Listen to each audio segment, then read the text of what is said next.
Hello and welcome to Allegedly Astrology. Each week we break down the astrology that happened during some of the biggest scandals and events in history. Thanks for listening, and if you guys want to support us even more, you can subscribe to our Patreon.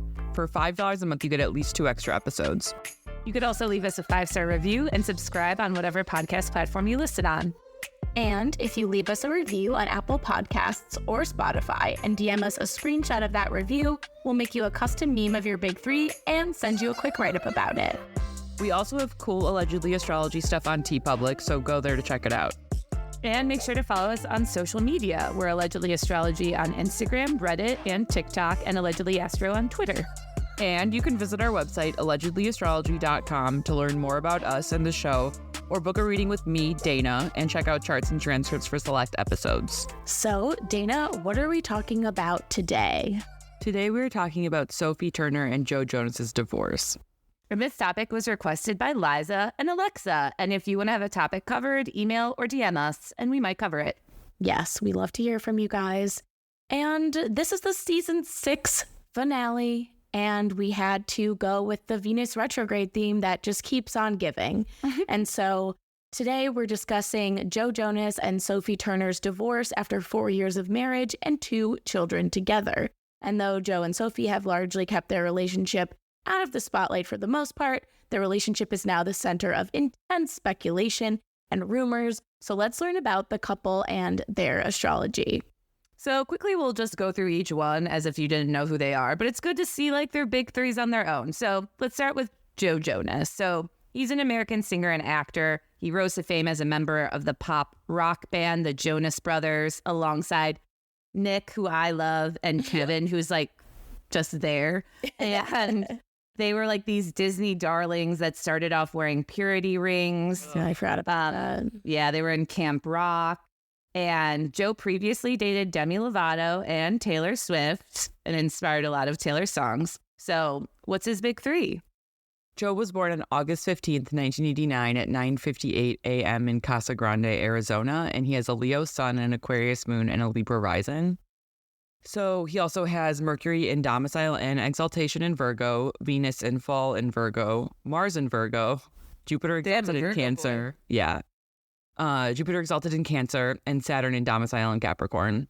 And so he's a Leo sun in the 11th house. The 11th house is the house of audience. He's a star, a celebrity, a performer, strong image, has a vast audience. He's creative. He likes to be seen and in a certain way too. And he's an Aquarius moon. So this is different. This is kind of middle child energy. It's also friendly, clever. It's in his 5th house. So he likes his romantic experiences really affect his emotions. He also was born on a lunar eclipse, so this is just having intense experiences in life in general. Celebrities often can be born around eclipses. Jean-Benet Ramsey comes to mind. A different story, though. And he has a Libra rising, so he's socially aware. He wants to be liked. His rising is ruled by Venus in fall in Virgo in his 12th house.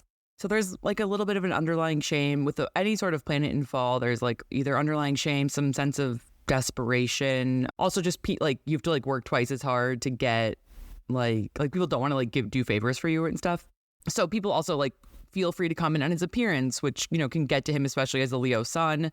And so he's also always aware of appearances, whereas a Libra rising is always socially aware. He's also aware of the aesthetics maybe and then wants to control them, which is the Virgo sensibility. And he has Venus conjunct Virgo, or he has Venus conjunct Juno in Virgo, which is very much wife guy energy, and his natal aspects that are similar. So he also has Mars trine Saturn exact, which means it doesn't strain. He doesn't strain to be productive. He could also be a hard ass, and he might want to solve everything instead of letting things sit. Some things that are interesting is that Mercury stationed retrograde 27 days after he was born. So October 14th, 2016 was a really important time for him, which I think is also significant for their relationship. Saturn stationed direct 26 days after he was born. So March 18th, 2016. So 2016 was going to be a big year for him either way. I think it's interesting he has all that 12th house. He has a 12th house stellium in Virgo, which I think could be interesting. There's a lot of stuff, in your subconscious, which, again, that guy we were talking about, I know Venus is in fall, but I did read once that when you have Venus in the 12th house, one of the results is people are kind of unconsciously attracted to you. But I mean, Joe obviously is good looking. He's a Libra rising, which makes sense. But Also, it is kind of funny because I feel like he is like very well manicured, which is He might also be Venus and smarter than I Virgo. think. Yeah. Which, I mean, I have been face to face with him at a Top Shop before, so Oh, yeah. I forgot about that. you know, have a personal relationship with him, as we were the only people on the same floor. I also think it's kind of interesting too that Aquarius moon, no offense to Aquarius moons, but I don't know what Sophie's moon is, but I feel like depending on what your moon is, it could be a little hard because they're aloof. They're aloof little babies.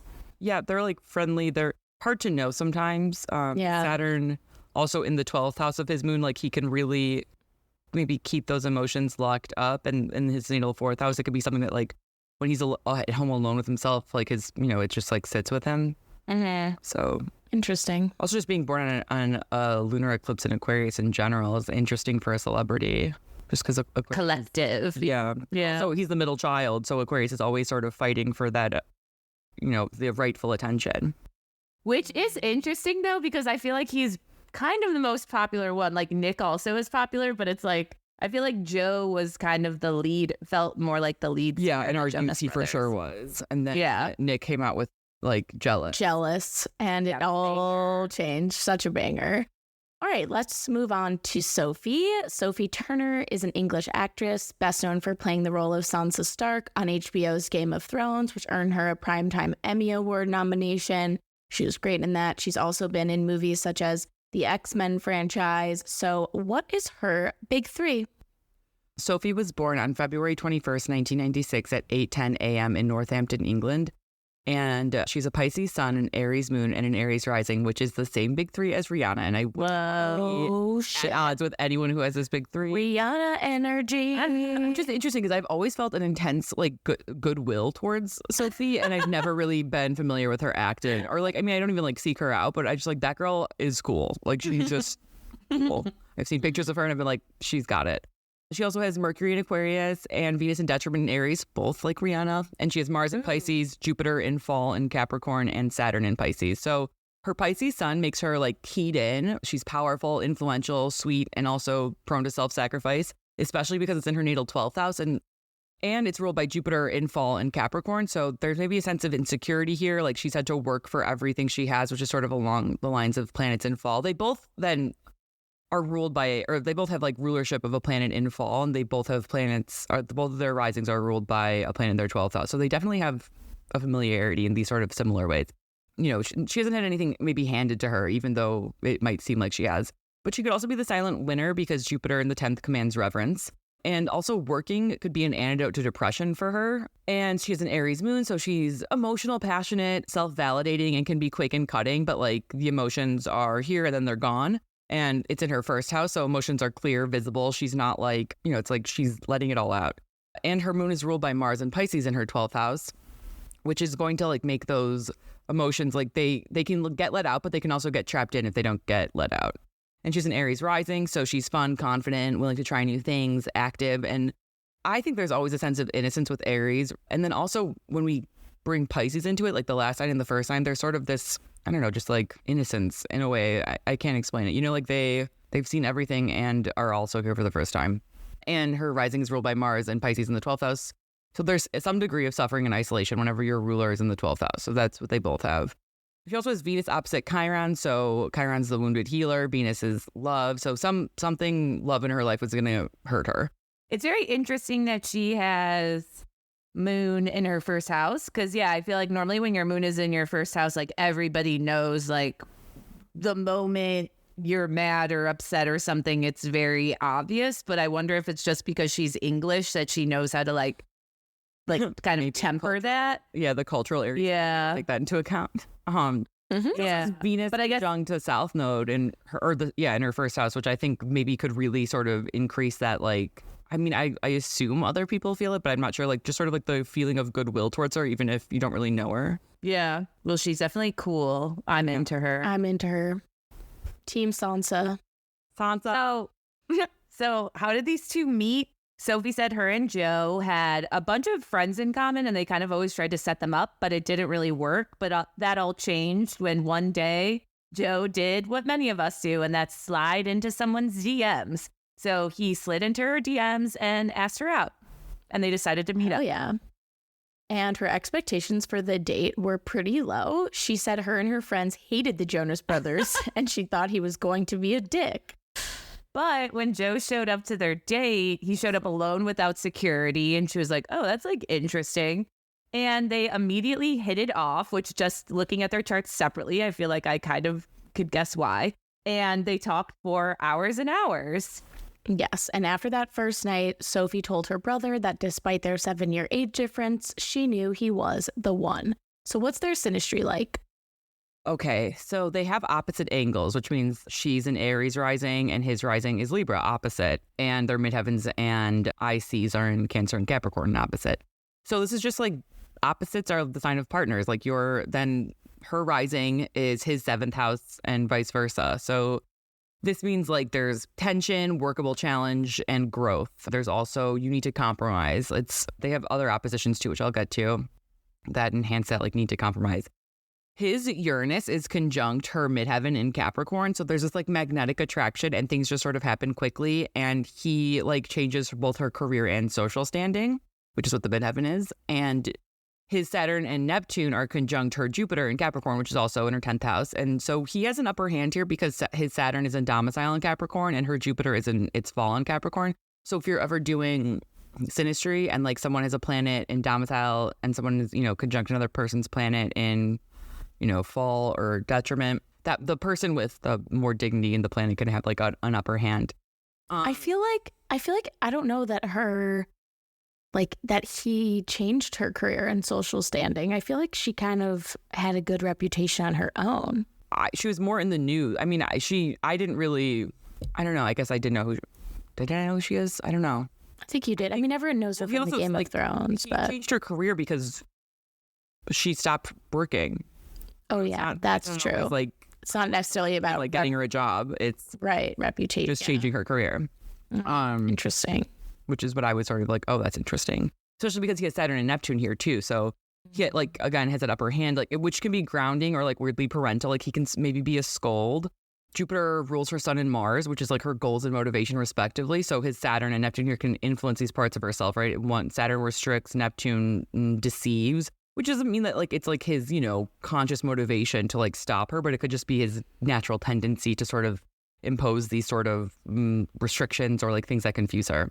Her Mercury and Uranus are conjunct his moon in Aquarius. So there's double Uranus synastry, which is intense, quick magnetism. That's like what Uranus synastry is. And she also definitely made him feel something. Her Mercury, I feel like especially with Mercury on his moon in Aquarius, like of all the planets, like Aquarius loves to talk. And I feel like when they talk so much, like you can sometimes, if you're listening, like there's a very Aquarius podcaster I like, and sometimes I understand his emotions. He'll never say them, but I'm like, oh, like that's what's going on with this person. I guess not everyone's always psychoanalyzing podcasters, but I just say because Mercury in Aquarius, Mercury does really well in Aquarius. It's like intelligent, so she can like open him up, make him feel something. That means that they can talk about his feelings and he's open, and she also might just know what he's feeling, which can be good for Aquarius if they don't want to say something. And it's in his 5th house, so this can make him feel like alive and romantic. This is definitely like talking, for hours on the first date. But conversely, like his moon on her Mercury can make him read into everything she says. And Mercury conjunct Uranus in Aquarius, in isolation, that's an aspect of genius in her chart. And his moon here can make her feel like a genius, which is great. But that can turn into her having to sort of think about everything she says around him, which is exhausting. Her Venus and South Node are conjunct his descendant, and like her Venus is by degree exactly conjunct his descendant. This is, totally makes sense, like for love, marriage, and maybe even an amicable divorce. The 7th house has to do with marriage, divorce, contracts. And the South Node brings comfort and gravity to the partnership. And so this combination in the 7th house is just ripe for marriage. The 5th house is like your first date, and the 7th house is your commitment in your marriage. His Jupiter is conjunct her IC, so that in Cancer. And so her Jupiter is in fall, his isn't exalted in Cancer. And so this brings like grace and softness. They also have their Jupiters are opposite and their Mars are opposite. And plus they have opposite angles. So there's just this like opposites attract, concept here, and growth through compromises and also like a need for balance. And her Saturn in Pisces is opposite his Venus and Juno in Virgo. So he might feel like she's punishing him, and she might feel like he's asking him for too much. And both can be true, and also neither can be true. So Venus-Saturn aspects are often found in long-term relationships, long-term commitments, because if you make it through tough times, you're stronger for it. And so it's immense love. And that's kind of like a guarantee with this aspect. And her Chiron and North Node are conjunct his ascendant. So she heals him and wounds him, and he can't stop thinking about her. They have nodal synastry. They have Uranus. Nodal is gravity. It's definitely intense. Yeah, right? It's like not surprising. Yeah, but they are very like opposites attract vibes to me. I was very surprised when they first started dating. Yeah. I mean, when I saw her Mercury was in Aquarius, that's when I was like, oh, no wonder why they could like talk for so long, because, you know, it's like on his moon. And I really like that. They also have like, each of them has planets in the other person's 5th house and the 1st and 7th house, which is cute. it is cute. So they make it official when Sophie posts an IG photo of Joe smoking a cigar on a boat in Miami. And I honestly didn't realize, like, I knew they lived in Miami.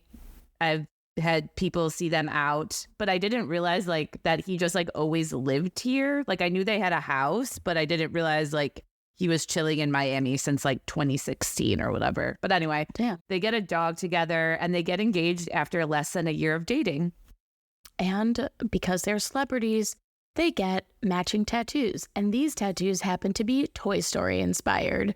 And they get them on their arms, and one of them has to infinity and the other one has and beyond. So, yikes. That's Aquarius cringe. That's what Aquarius cringe is. Yeah, that's to infinity and beyond. Interesting. I hate it, but compared to what other people have gotten, I don't hate it as much. Yeah, we talked a lot of shit about Ariana Grande's tattoos. Unforgivable. Yeah. Having an inside joke is also fun. Yeah. You know, it could be like much weirder than we can guess. That's true. And then after that, Sophie starred in the Jonas Brothers video for Sucker. Not their best song, but it's fine. It's fine. The couple then got married in a surprise wedding in Vegas after 3 years of dating. It happened right after the 2019 Billboard Music Awards, where the Jonas Brothers performed. And Diplo live streamed the ceremony. I love that tidbit. However, after the wedding, the couple went through a rough patch. Sophie was struggling with her mental health, and she and Joe briefly decided to call it quits for like 24 hours. And then after that day, they were like, actually, let's not get divorced. And they got back together. And to honor this getting back together, they had a even more chic wedding in the south of France. The wedding was very secret, very glamorous. We only have a few shots of it from their social media accounts, but we're going to cover the charts of the surprise wedding and the French wedding on the Patreon. So go follow us and become a patron. Yeah, I'm actually very interested to know about each wedding because I'm forever confused because they did have a surprise wedding, but then their French wedding happened like a month after it. So it was like, was the French one always planned? Like that's like, I want to know. But for now, let's check out their Davison to see how the energy of the relationship itself plays out. So their Davison puts them at November 18th, 1992 at 12:34 a.m. at a midpoint in space, probably somewhere in the ocean. Or maybe Canada. I don't know. I'm not good at geography.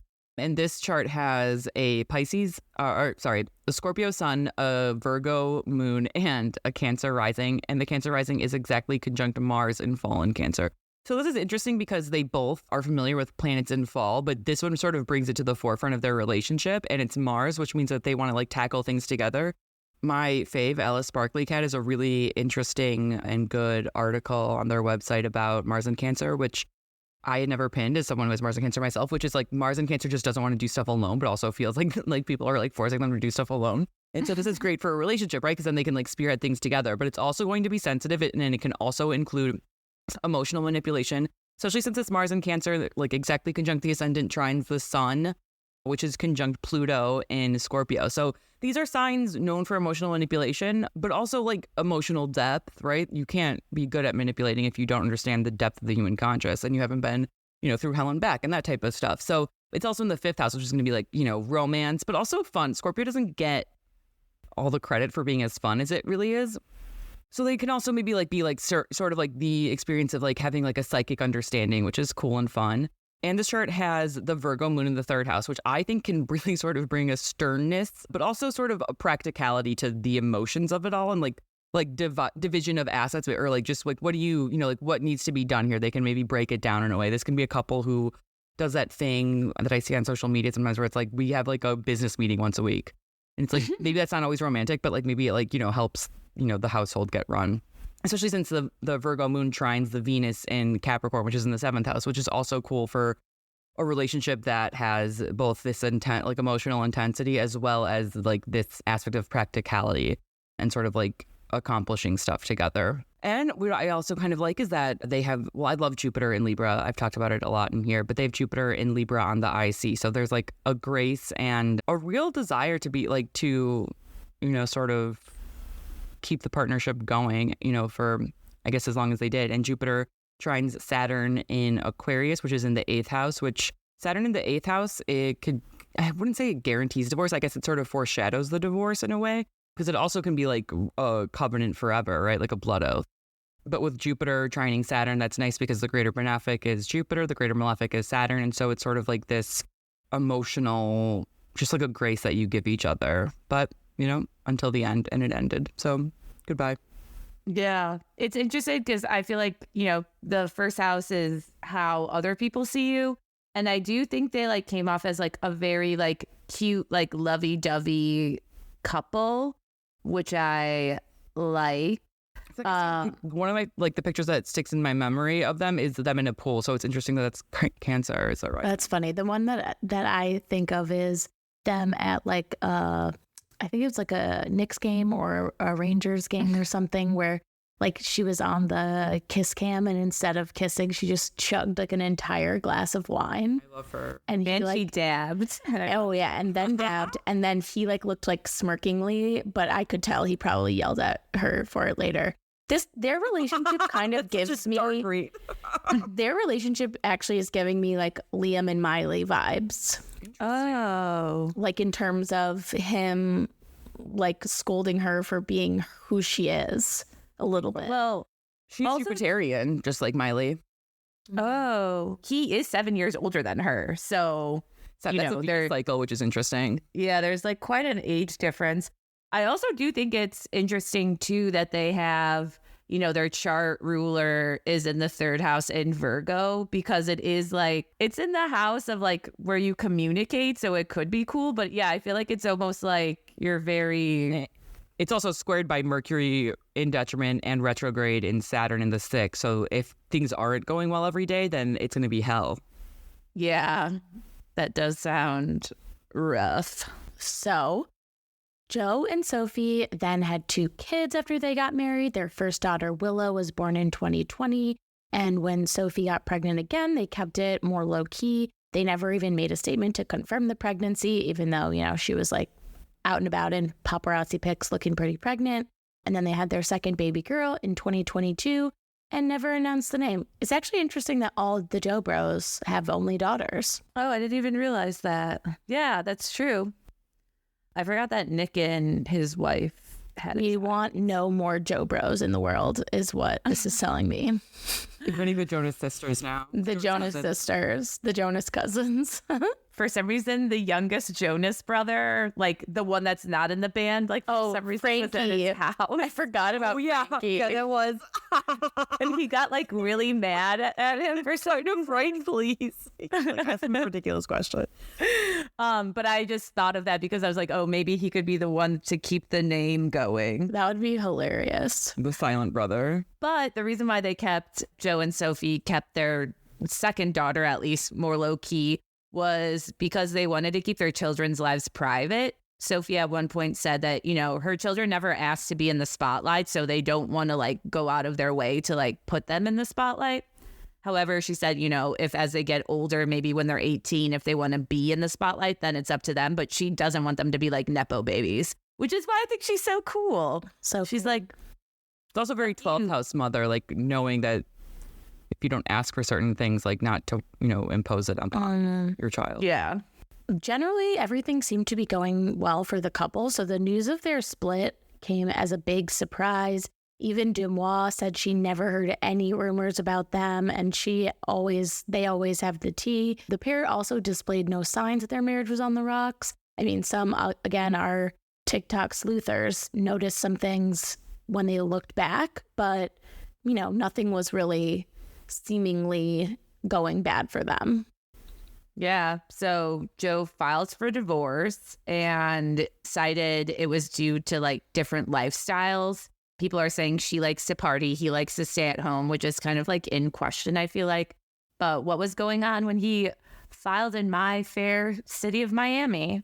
Okay, so they got divorced, or he filed for divorce on September 5th, 2023 in Dade County in Miami, and the sun was in Virgo and the moon was in Taurus, very earth.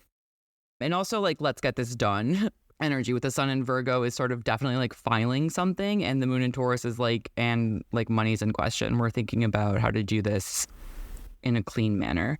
But this chart also is ripe with retrogrades. Mercury is retrograde in Virgo, so this is about revisions, and Virgo is such an important sign for him. He has his Mercury here, so Mercury's going to cross his natal Mercury 3 times. So he's really going back and he's really going through it, I'm sure, especially since Virgo's his 12th house and he has that, heavy Virgo energy. And Venus is in Leo. It's 2 days after Venus station direct, so Venus is like basically still stationary. This, really was the summer of celebrity breakups. Venus is love and romance, and retrogrades can bring about sort of revisions about relationships, which cause breakups. It can also be, unveiling infidelity is a common thing of Venus retrograde, and Leo's a sign of celebrities. So it was sort of like a lot of astrologers were like, oh, worried, but then it kind of became more about celebrities, I guess, than, a lot of us, pedestrians. He also, of course, is a Leo, and it's his 11th house. So filing for Venus retrograde or filing for divorce while Venus is retrograde in your 11th house publicly over your sun, this could really change how people think about him. And Mars is in detriment in Libra. Mars is the planet of severing, and Libra is the planet of partnership, or Libra is the sign of partnership. So divorce, there we go. But Jupiter in Taurus is also stationary. And so both of the benefics are stationary. So there's like a pause on favors. It's sort of like really thinking about what you want and like, how gracious sort of to be. Could also be, I feel like this could also be challenging another person to act or speak, which I don't think is conscious, but it's sort of, I don't know if I was inspired to think that because of how this divorce seems to be playing out, or if it's because it is sort of like so true. Like in like, I don't know, sales, they're like, if just don't talk, like if you make an offer, then don't talk. And then like you force the next person to talk. I feel like that's sort of the benefics stationary in the sky, especially in Taurus and Leo, which are like very much like come to me signs. And Saturn, of course, is in Pisces. So Saturn in Pisces is going to end things that can't be solved. And then the nodes on July 17th, the nodes entered their 1st and 7th houses. So this is when people make significant strides in relationships and like, really binding decisions. For him, the sign, I already said this, the Sun and Mercury retrograde are in his 12th house, which is the house of graveyards and history. Graveyards and history. Jupiter is stationary in his 8th house. The 8th house is the house of shared assets, and like it's like what supports the commitment in a relationship. And so this is sort of like pausing favors and a division of assets. Also maybe getting back what you've put into something, at least the material things, because that's what Taurus deals with. And Venus stationary in his 11th is public divorce, and him sort of parading around and making a show of it. Sophie is in her Saturn return and her nodal opposition. So God bless her. Oh, shit. Yeah. And so Saturn is on her Saturn return doesn't perfect until later, but Saturn is on her Sun and Mars. And so she has to do what's right for her and go after the things that she wants to pursue, because the cost is like her mental health. So Saturn on your Sun can dim vitality, but it also clarifies goals. And Saturn on Mars can draw up a plan for making things work. It can also put you to work. Like, now you have to, roll up your sleeves and get to work. And Mars is exactly conjunct her descendant on this day, 5 degrees Libra. So this is like, I already said, like, that's like the, Mars and Libra is like divorce. So this just sort of makes a lot of sense. And Neptune is on her Saturn, so she might be very confused and sort of like going through something. Or maybe that is like really softening it for her. That can maybe sort of bring the grace. The confusing part, and I don't know, this is obviously me projecting, but Sophie doesn't really post that much on Instagram. She had said in the past that like social media kind of negatively affects her mental health. But she did like recently post that she was at like the Jonas Brothers concert in the middle of August. I think they posted a birthday picture for him too, and his birthday is of course August 15th. I feel like they posted in a closet wearing pajamas or something. Yeah, so it is kind of bizarre, but also too, I guess not really that surprising. Like both of them, she's an Aries rising, he's a Libra rising. Like this is going to be with the eclipses in those signs, it's going to be a big year for like relationships and like about yourself. A Home Depot. So after the filing, the couple released identical statements on Instagram saying, after 4 wonderful years of marriage, we have mutually decided to amicably end our marriage. Their statement began, there are many speculative narratives as to why, but truly, this is a united decision, and we sincerely hope that everyone can respect our wishes for privacy for us and our children. We love a joint IG statement. Also, all the years can't be wonderful because you don't end something that consistently is wonderful. Just saying you're lying to us. I know, literally. But because the couple was so private and this divorce seemed to come out of the blue, there were a lot of rumors going around. TMZ and the Daily Mail have been pushing stories framing Sophie as like a partygoer who felt trapped in her marriage, just like a bunch of sexist bullshit. Meanwhile, Joe was painted as a dutiful father, solely caring for their 2 young children, even as the Jonas Brothers were on tour. Yeah, but Sophie was filming a movie like in another country. Overseas. So they had said it had been decided that the kids would stay with Joe because he has his family with him on tour. So they're like people, more of a support network to be with them. But anyway, there was also I didn't know they were on tour. So So TMZ also wrote about a rumor that Joe had access to a Ring camera that he said captured Sophie saying or doing something that made him realize the marriage was over. But that's like so vague. The chart for that, the clip of that, or him realizing that. Oh my God. I know. I wish we could know what day it was because I just want to know what it like. Or if it's even real at all. If it's even real. It's just weird. It's a weird thing to say. It's a weird thing to say. But the tabloids seem to be favoring Joe, but a lot of people are seeing through the bullshit and coming to Sophie's defense. One person said, I think I'm supposed to gather from all the carefully placed headlines that Sophie's a partier and thus a bad mom, while he is the hero dad making sacrifices. Another person brought up the fact that like even if she does like to party, that has like nothing to do with like if she's a good mom or not. Literally. Which is fair. Yes.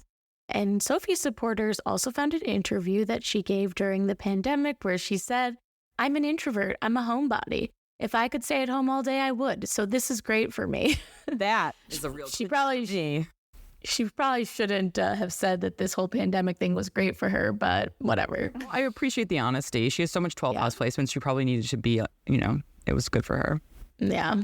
Meanwhile, there were also lines from NT Lawyer, which, if you don't know, is another like gossip podcast where the blinds were saying Joe was trying to get Sophie into threesomes all the time and their marriage fell apart because he was interested in a younger fan. But that is Leo interested in a fan. Interesting. Oh, yeah. Mm-hmm. An 11th house. Leo. Yeah, there's definitely been rumors about him that he's like always been trying to date younger girls. Like there was some, I've read in like the Daily Beast or something that he tried to ask out Gigi Hadid when she was 13 and he was 21. What? He was 19. Whatever. 19 and 21 or 19 and 13, but that's still messed up. Anyway.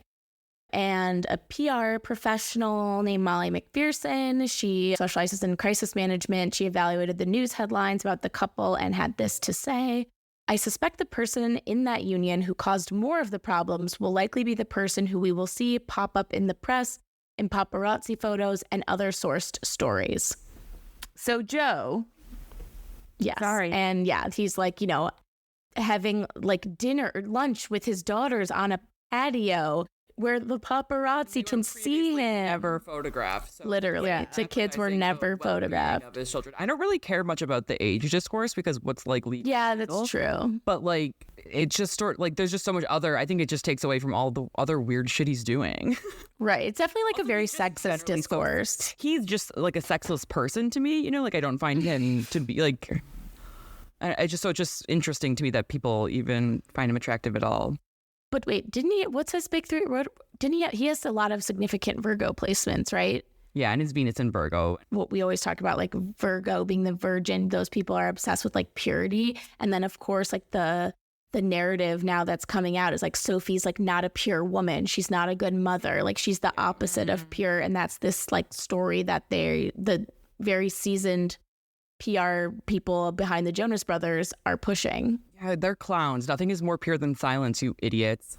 Haha. That's actually what I didn't include it, but what the PR person said was Sophie's silence is like truth. Like she doesn't even have to respond to what he's doing. So she's probably, in the grand scheme of it, going to win like in the court of public opinion. Public opinion. Plus, if you think about it too, the way they're talking about, because the Jonas Brothers grew up like evangelical, and that's why they were like purity rings, like Disney, all of that.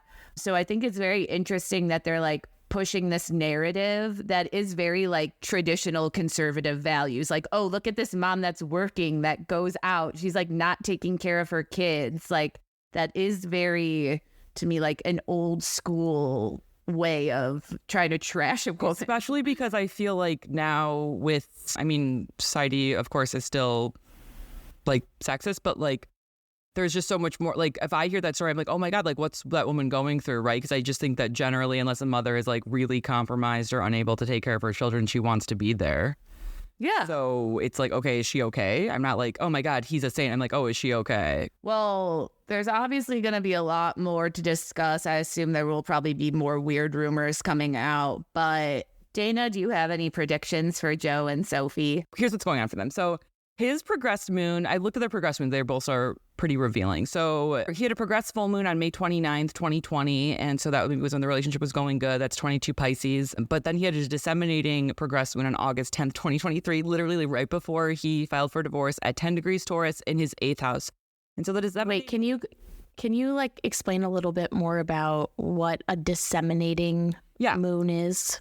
Right. Yeah. So the disseminating, so the progressed moon cycle shows like evolution in a lot of times in the internal, but also which manifests, outwardly.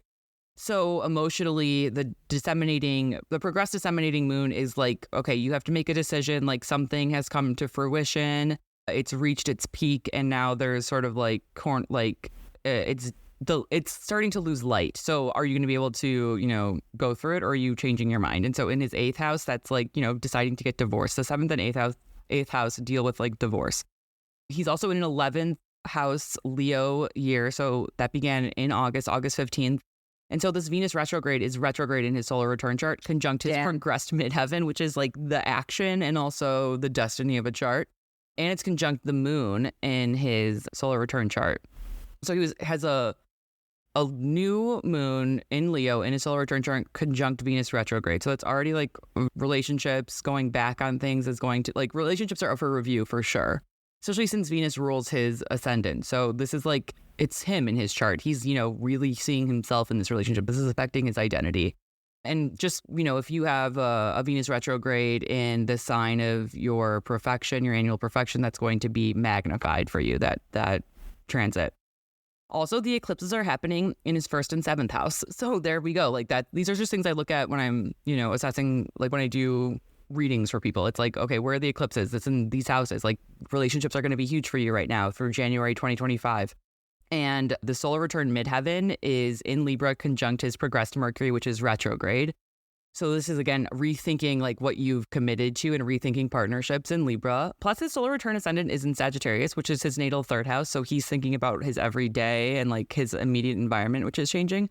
I also find sometimes with Sagittarius risings, maybe Sagittarius placements, but mostly Sagittarius risings, I guess, just anecdotally, they can sort of abandon their old selves in a way, if that makes sense. So maybe he saw himself as a wife guy, so now he doesn't want to be a wife guy anymore. That I'm not saying prescribing that exactly, but that's type of thing. So, you're one way and then you leave that, and you also like sometimes leave those people behind. And that's sort of how I think they get the non-committal, like bad reputation. It's also like changing the story you tell yourself, which is what Sagittarius does, right? So it's all about the story you tell yourself. And so these are things also that are, not always bad. And for Sophie, so her progressed lunar phases. So she had a last quarter moon July 8th, 2016. That was at 22 degrees Sagittarius in her 9th house. So that's also about sort of like, major beliefs. And then she had a new moon March 31st, 2023 at 29 degrees Pisces, the last degree of the zodiac, which is like filled with pain, but also wisdom. Oh my God. It was conjunct her natal Saturn. So it's like going to be about restriction. It's not easy. And it's just sort of like this like clarity and also release, I feel like, with the last degree of the zodiac. And it's a new moon. So she's changing. She's doing something new. She's sort of like also conjunct her Saturn right after her Saturn return began in early March. She's like, in a new gear. And she's in a 4th house Cancer moon year. So interesting that her motherhood is being called into question, because Cancer is the sign of the mother. The moon is the mother and the matron. The 4th house has to do with endings. So that makes sense. The eclipses are happening also in her 1st and 7th house. So once again, relationships are major. And her solar return ascendant is in Libra conjunct her natal North node. So it's in her natal 7th house. So this is a year, whatever house your solar return is in, or whatever house your solar return ascendant is in, shows you what part of your chart is going to be sort of like where you are this year. And then in Libra, it's about relationships and peace, harmony, and it's conjunct her natal North node, which means that it's like, it really also amplifies the nodes in her charts, but it's sort of like, okay, we're moving forward. We're thinking about how this is going. I also think that her progressed new moon might have been a progressed solar eclipse, actually. So yeah, she's in her Saturn return and her nodal opposition. And for her, I think that 2025 will also be a big year, maybe the year that she really climbs to fame, because the eclipses are going to be conjunct Saturn and it's going to be right by her natal Saturn. So I think that, and the North Node will be in Pisces. So this can be like a lot of grace. And also this can maybe this will boost her to fame more than ever. Especially also the Jupiter opposition can sort of lend her maybe that grace that she doesn't always naturally get, which again, sort of how this narrative is being like spun really speaks to that Jupiter in Capricorn in fall on her natal midheaven. She's just trying to work and people are trying to say she's a bad mom. Yeah. Which is some bullshit. Yeah. I'm excited for 2025 for her. I hope she like wins an Oscar and he's still singing about Cake by the Ocean. Yes. I love that. Anyway. Also, Uranus is conjunct her progressed Venus. So that makes a lot of sense. It's like literally by degree in her solar return. Yeah, this is a real big change for love for her. We wish her the best. Ooh, I'm excited. Yeah, I mean, look, she's still super young. She's only 27. So I think she'll be fine. They also both have more than new moons in their solar return charts. Which is? Just a new year, new year, new me. New year, new me. Okay, here we go. Well, speaking of a new year, this is our season 6 finale, but don't fret. We'll be back in early 2024 with season 7. And obviously, we will have bonus episodes if anything big pops up in the news. But in the meantime, you can sign up for our Patreon for just $5 a month. You can get those extra charts about Joe and Sophie's weddings and all of our previous episodes. So you won't want to miss it. We have like 30 bonus eps to tide you over till 2024. We do have some really good stuff over there. We have the Gilgo Beach Killer if you've been hankering for some murders. We have the Lizzo scandal. We also have the Watergate scandal if you're into history. Range. We've got murder, we've got celebrities, we've got political and historical scandals. So you don't want to miss it. It goes down on the Patreon. So businesses. And with that, I'm Elise. I'm Dana. And I'm Sarah. And this is Allegedly Astrology. Bye. See you season 7. Yes. I tried to say that, but I slurred all my. Ciao for now, bitches. Bye. Ciao. 3 years old now.